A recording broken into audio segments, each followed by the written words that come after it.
Hello CNN. I am David Cameron. And I am Gary Becker.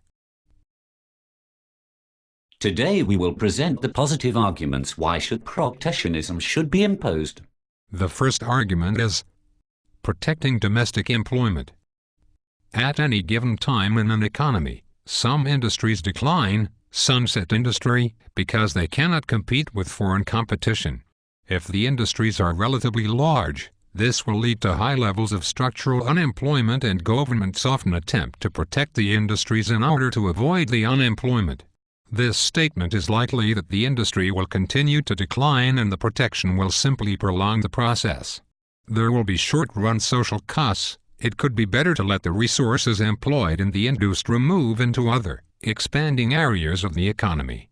The second argument is protecting the economy from low-cost labor. It is widely accepted that the main advantage for the foreign firms is the low cost of labor in the other manufacturing country.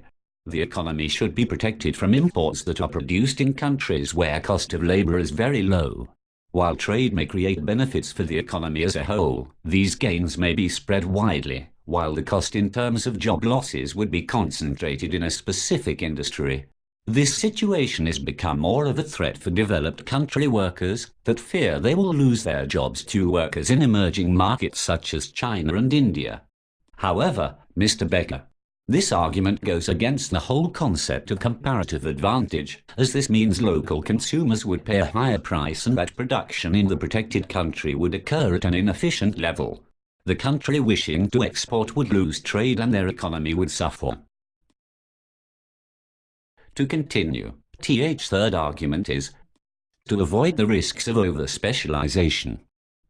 Governments may want to limit over-specialization if it means that the country could become over-dependent on the export sales of one or two products.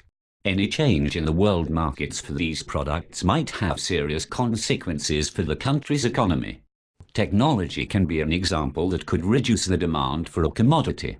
The introduction of new products or change in the patterns of demand and supply can have serious effects on the economies of developing countries, which tend to over-specialize in the production of primary products without choice. The fourth argument is protecting an infant, sunrise, industry. Some argue that an industry that is just developing may not have the economies of scale advantage that larger industries in other countries may enjoy. They will only be competitive if they can obtain the cost advantage of economies of scale. So local governments would be looking to protect the developing industry until it achieves a size where it is able to compete on an equal footing. However, Mr. Becker, industries in developed countries are not expected to follow this scheme. They are expected to start in a large scale. For example, Mr. Cameron, the Saudi Arabian has been diversifying into a petrochemical production. Tea plants constructed for this project are one of the largest in the world, gaining almost immediately from economies scale. The next argument is to prevent dumping. Dumping means the selling by a country of large quantities of a commodity at price lower than its production cost in another country. An example is the European Union, because they might have a surplus of butter and sell this at a very low cost to a small developing country. Where countries can prove that their industries have been severely damaged by dumping, their governments are allowed under international trade rules to impose anti-dumping measures to reduce the damage. It is difficult to prove whether or not a foreign industry has actually been guilty of dumping. In addition, a government that subsidizes a domestic industry may actually support dumping. For example, Mr. Becker, developing countries argue that when the European Union exports subsidized sugar, it is actually a case of dumping because the price doesn't reflect the actual cost of the European Union sugar producers. To raise government revenue. In many developing countries, it is difficult to collect taxes, and so governments impose taxes, tariffs, on products in order to raise revenue. This is not so much an argument for protectionism, but more a means of raising government revenue. The next argument is strategic reasons. It is sometimes argued that some industries need to be protected in case they are needed in times of war. For example, the agriculture, steel, and power generation. The argument is valid to some extent, however. Firms that are benefited by the protectionist policies often overstate the priority of their protection. It is unlikely that the country would go to war, or, if they do, that they will be completely cut off from all supplies. The next argument: to protect product. A country might wish to impose safety, health, or environmental standards on goods being imports into its domestic market, in order to ensure that the imports match the standards of domestic products. For example, Mr. Cameron, the European Union banned the import of international products, for example American beef, because it has been treated with hormones. For the next argument: to raise government revenue. In many developing countries, it is difficult to charge taxes, and so government impose import taxes, tariffs, on products in order to raise revenue. The International Monetary Fund estimate that on average, import duties accounted for approximately 15% of total government revenue in 2002.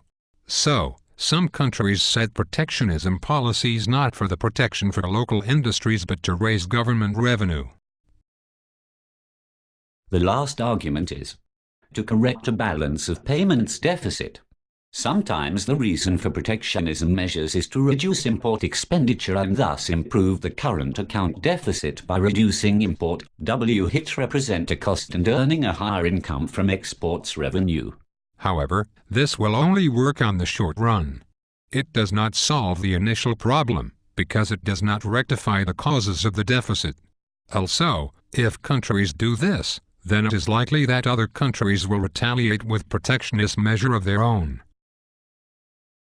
For last, here are the types of protectionism: tariffs, import taxes, quotas, quantitative limits on the level of imports allowed, voluntary export restraint arrangements, where two countries make an agreement to limit the volume of their exports to one another over an agreed period of time, embargoes, a total ban on imported goods, intellectual property laws, patents and copyrights, export subsidies, a payment to encourage domestic production by lowering their costs, import licensing, government grants importers the license to import goods, exchange controls, limiting the amount of foreign exchange that can move between countries.